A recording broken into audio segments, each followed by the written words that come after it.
Good day everyone, I am Jasmine Gomez and this is our daily devotion, and our topic for today is sabay-sabay ba ang pagsubok sa buhay mo? Concurrence.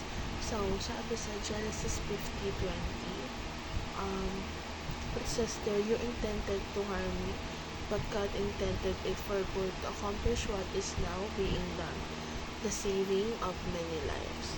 So we need to know that the passage from that, it definitely teaches us that God is actively involved in our lives, even in the midst of our struggles. So actually God's active involvement. So si Joseph, yung brothers niya, inintend nila na mapahamak siya. But God used their action for good.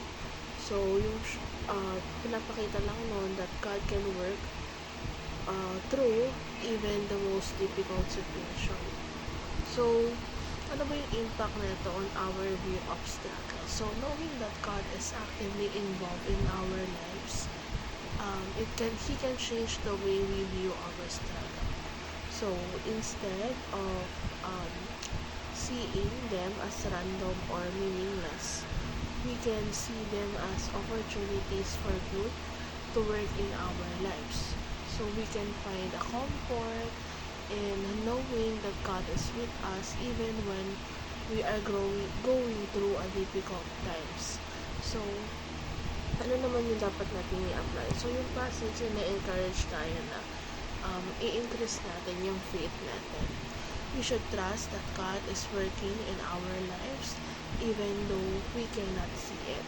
And we need to accept that God's sovereign decision, trust that God has a plan for our lives even if we do not understand it.